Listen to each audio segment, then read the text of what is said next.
नमस्कार दोस्तों अगर आपको कोलकाता नाइट राइडर्स और लखनऊ सुपर जायंट्स के बीच खेला गया आईपीएल का 68वां और सबसे रोमांचक महामुकाबला पसंद आया हो तो आप इस वीडियो को एक लाइक जरूर करें।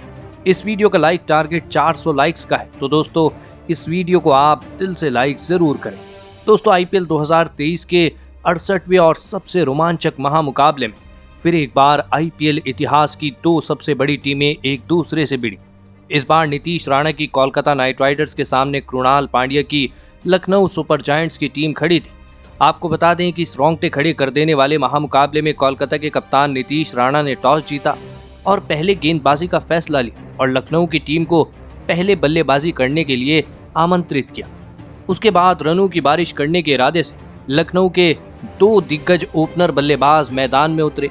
करण शर्मा और क्विंटन डिकॉक के कंधों पर इस महामुकाबले में अपनी टीम को एक विस्फोटक ओपनिंग शुरुआत दिलाने की बड़ी जिम्मेदारी थी, लेकिन कोलकाता की तेज गेंदबाजी ने लखनऊ की उम्मीदों को पारी के शुरुआती ओवरों में ही तोड़ दिया और गेंदबाजी डालने आए हर्षित राणा ने करण शर्मा को शार्दुल ठाकुर के हाथों कैच आउट करा दिया। आपको बता दें कि करण शर्मा 5 गेंदों में 3 रन बनाकर आउट हो। करण शर्मा के जल्दी आउट हो जाने के बाद अब लखनऊ की टीम की तरफ से प्रेरक माकंड बल्लेबाजी करने मैदान में उतरे और फिर यहां से सेट हो चुके क्विंटन डिकॉक और प्रेरक माकंड ने लखनऊ की पारी को संभाला और एक मजबूत साझेदारी बनाना शुरू कर दी। दोनों ही खिलाड़ी इस मुकाबले में शानदार फॉर्म में नजर आ रहे थे, लेकिन पारी का 7वां ओवर डालने आए वैभव अरोड़ा ने लखनऊ की इस खुशी को एक ही ओवर में दुख में बदल दिया और इस ओवर की तीसरी गेंद पर सेट हो चुके प्रेरक माकंड को हर्षित राणा के हाथों कैच आउट करा दिया। आपको बता दें कि प्रेरक माकंड 20 गेंदों में 26 रन बनाकर आउट हो।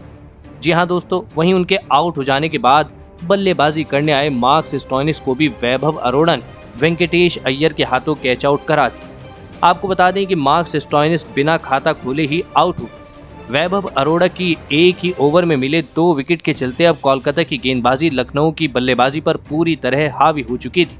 पूरी लखनऊ की बल्लेबाजी अब इस करो या मरो वाले महामुकाबले में दबाव में चली गई थी, लेकिन अब विकेट गिरने के बाद लखनऊ के कप्तान कृणाल पांड्या बल्लेबाजी करने मैदान में उतरे। एक छोर पर क्विंटन डिकॉक पूरी तरह सेट हो चुके थे, लेकिन उनका साथ देने आए कप्तान कृणाल पांड्या को भी सुनील नारायण रिंकू सिंह के हाथों कैच आउट करा के लखनऊ के टॉप ऑर्डर की धज्जियां उड़ा दी। कप्तान कृणाल पांड्या 8 गेंदों में 9 रन बनाकर आउट हो। कोलकाता की शानदार गेंदबाजी ने देखते ही देखते लखनऊ के टॉप के 4 बल्लेबाजों को आउट कर दिया था, लेकिन अब विकेट गिरने के बाद आयुष बदौनी बल्लेबाजी करने मैदान में उतरे। लेकिन लखनऊ की टीम की मुश्किलें खत्म होने का नाम नहीं ले रही थी और जो खिलाड़ी लखनऊ के लिए रन बना रहा था उसी का ही विकेट वरुण चक्रवर्ती ने कोलकाता की टीम को दिला दिया। जी हां दोस्तों, क्विंटन डिकॉक जो बेहतरीन बल्लेबाजी कर रहे थे उन्हें वरुण चक्रवर्ती ने आंद्रे रसेल के हाथों कैच आउट करा दिया। क्विंटन डिकॉक 27 गेंदों में 28 रन बनाकर आउट हो। अब लखनऊ की टीम बहुत ही बड़ी मुश्किल में थी। नीतीश राणा की शानदार कप्तानी और कोलकाता की गजब की गेंदबाजी, जी हां, लखनऊ जैसी खतरनाक बल्लेबाजी वाली टीम की जी हां उस तक की धज्जियां उड़ा दी थी।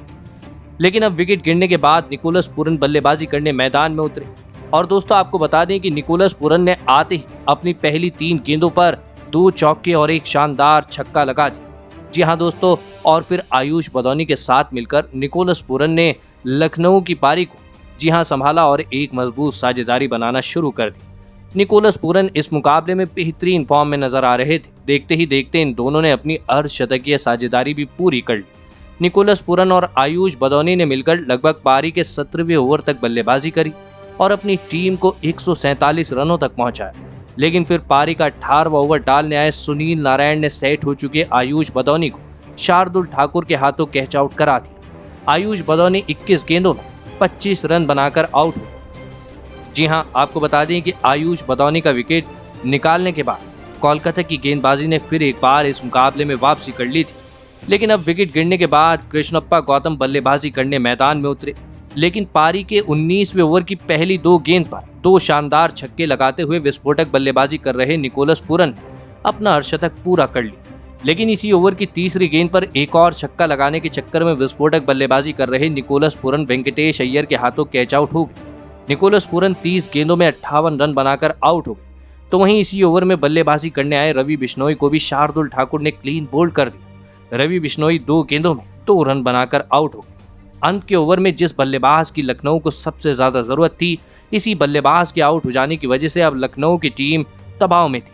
लेकिन आखिरी ओवर की आखिरी 2 गेंदों पर कृष्णप्पा गौतम ने एक छक्का और एक चौका लगाया और इसी के चलते अंत में लखनऊ की टीम ने 176 रनों का बड़ा लक्ष्य, जी हाँ, एक बड़ा स्कोर कोलकाता की टीम के सामने बनाया। उसके बाद लखनऊ से मिले 177 रनों के विशाल लक्ष्य का पीछा करने कोलकाता के 2 दिग्गज ओपनर बल्लेबाज मैदान में आ गए। जेसन रॉय और वेंकटेश अय्यर के कंधों पर इस करो या मरो वाले महामुकाबले में अपनी टीम को एक विस्फोटक ओपनिंग शुरुआत दिलाने की बड़ी जिम्मेदारी थी और कोलकाता की ओपनिंग जोड़ी ने इस महत्वपूर्ण मुकाबले में अपनी टीम को शानदार शुरुआत दी। वेंकटेश अय्यर और जेसन रॉय की ये जोड़ी इस मुकाबले में लखनऊ की गेंदबाजी के आगे विस्फोटक अंदाज से बल्लेबाजी कर रही थी। खास करके दोस्तों जेसन रॉय इस मुकाबले में गजब के फॉर्म में नजर आ रहे थे। इसी बीच देखते ही देखते इन दोनों ने अपनी अर्धशतकीय साझेदारी भी पूरी कर ली। जेसन रॉय और वेंकटेश अय्यर ने मिलकर लगभग पारी के 5वें ओवर तक बल्लेबाजी करी और अपनी टीम को 61 रनों तक पहुंचाया। लेकिन फिर पारी का 6वां ओवर डालने आए कृष्णप्पा गौतम सेट हो चुके वेंकटेश अय्यर को रवि बिश्नोई के हाथों कैच आउट करा दी। वेंकटेश अय्यर 15 गेंदों में 24 रन बनाकर आउट हो गए। आपको बता दें कि वेंकटेश अय्यर के आउट हो जाने के बाद अब कोलकाता की टीम की तरफ से कप्तान नीतीश राणा बल्लेबाजी करने मैदान में आए। लेकिन दोस्तों कप्तान नीतीश राणा को भी रवि बिश्नोई ने कृणाल पांड्या के हाथों कैच आउट करा दिया। नीतीश राणा 10 गेंदों में 8 रन बनाकर आउट हो। इस महत्वपूर्ण मुकाबले में अब लखनऊ की गेंदबाजी ने फिर एक बार वापसी कर ली थी। लेकिन अब कोलकाता की टीम की तरफ से रहमानुल्लाह गुरबाज बल्लेबाजी करने मैदान में। लेकिन दूसरे छोर पर सेट हो चुके जेसन रॉय को इसी बीच कप्तान कृणाल पांड्या ने क्लीन बोल्ड कर दिया। आपको बता दें कि जेसन रॉय इस मुकाबले में 28 गेंदों में 45 रन बनाकर आउट हो गए। अब कोलकाता की टीम भारी मुश्किल में थी। लखनऊ की गेंदबाजी इस मुकाबले में कोलकाता की बल्लेबाजी के लिए लगातार मुश्किलें खड़ी कर रही थी। लेकिन अब रिंकू सिंह बल्लेबाजी करने मैदान में उतरे और फिर रिंकू सिंह और रहमानुल्लाह गुरबाज ने कोलकाता की पारी को संभालने की पूरी कोशिश करी। लेकिन दोस्तों फिर पारी का 14वां ओवर डालने आए यश ठाकुर ने रहमानुल्लाह गुरबाज को रवि बिश्नोई के हाथों कैच आउट करा दिया। आपको बता दें कि रहमानुल्लाह गुरबाज 15 गेंदों में 10 रन बनाकर आउट हो गए। कोलकाता की टीम के विकेट गिरने का सिलसिला रुकने का नाम नहीं ले रहा था। लखनऊ की, जी हाँ, आपको बता दें कि टीम इस मुकाबले में मजबूत होती दिख रही थी। लेकिन दोस्तों अब कोलकाता के आखिरी उम्मीद यानी आंद्रे रसेल रिंकू सिंह का साथ देने मैदान में उतरे। आंद्रे रसेल की बल्लेबाजी से कोलकाता को अब बहुत ही ज़्यादा उम्मीद थी क्योंकि रिक्वायर्ड रन रेट, जी हाँ, बहुत आगे बढ़ चुका था, जिस वजह से बड़े शॉट खेलना कोलकाता के लिए बहुत ही ज़रूरी था। जी हाँ दोस्तों, लेकिन आंद्रे रसेल ने फिर एक बार कोलकाता की टीम को इस साल के आखिरी मुकाबले में भी निराश कर दिया और पारी का 16वां ओवर डालने आए रवि बिश्नोई ने आंद्रे रसेल को क्लीन बोल्ड कर दिया। आपको बता दें कि आंद्रे रसेल केवल 9 गेंदों में 7 रन बनाकर आउट हो गए। लखनऊ की शानदार गेंदबाजी ने कोलकाता की टीम को इस मुकाबले में पूरी तरह बैकफुट पर ढकेल दिया था। कोलकाता के लिए रिक्वायर्ड रन रेट 14 का हो चुका था। जी हाँ दोस्तों, लखनऊ की शानदार गेंदबाजी ने कोलकाता की टीम को इस मुकाबले में पूरी तरह बैकफुट पर ढकेल दिया था। लेकिन अब विकेट गिरने के बाद शार्दुल ठाकुर बल्लेबाजी करने मैदान में उतरे। अब सभी की नजरें रिंकू सिंह के ऊपर टिकी हुई थी क्योंकि आखिरी 4 ओवरों में कोलकाता को जीत के लिए 56 रन चाहिए थे और फिर पारी का 17वां ओवर डालना है नवीन उल हक के। इस ओवर में कोलकाता को केवल 5 रन मिले। अब यहाँ से रिंकू सिंह का करिश्मा ही कोलकाता को इस मुकाबले में जीत दिला सकता था क्योंकि अब आखिरी 3 ओवरों में कोलकाता को जीत के लिए 51 रन चाहिए थे। कोलकाता के सबसे विस्फोटक बल्लेबाज रिंकू सिंह पर अभी भी सभी को भरोसा था और रिंकू सिंह ने पारी के 18वें ओवर में गेंदबाजी डालने यश ठाकुर की दूसरी गेंद पर एक शानदार छक्का लगा दिया। जी हाँ दोस्तों, आपको बता दें कि लेकिन यश ठाकुर ने हार नहीं मानी और अपने इस ओवर की 4थी गेंद पर रिंकू सिंह के साथ ही शार्दुल ठाकुर को प्रेरक माकंड के हाथों कैच आउट करा दिया। आपको बता दें कि शार्दुल ठाकुर 7 गेंदों में 3 रन बनाकर आउट हो।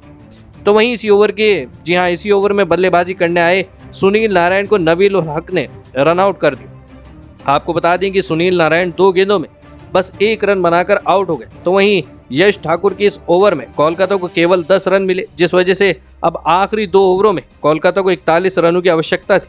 लेकिन लखनऊ के खिलाड़ी भी जानते थे जब तक रिंकू सिंह मैदान में थे तब तक उनकी टीम ये मुकाबला जीत नहीं सकती थी और ऐसा ही हुआ और पारी का 19वां ओवर डालना है नवीन उल हक के रिंकू सिंह ने धज्जियां उड़ा दी और इस 19वें ओवर में 3 चौके और एक 110 मीटर लंबा गगनचुंबी छक्का लगाकर, जी हाँ, आपको बता दें कि इस ओवर से रिंकू सिंह ने 20 रन बना लिए। तो वहीं रिंकू सिंह ने इस मुकाबले में अपना अर्धशतक भी पूरा कर लिया। मैदान में बैठा हर एक खिलाड़ी हैरान रह गया था रिंकू सिंह फिर वही कमाल इस मैदान में करके दिखा रहे थे जिनके लिए वो माने जाते हैं, जिनके लिए वो जाने जाते हैं। लेकिन अब मुकाबला आखिरी 6 गेंदों में पहुंच चुका था, जहां पर कोलकाता को 21 रन चाहिए थे, लेकिन स्ट्राइक पर रिंकू सिंह नहीं थे।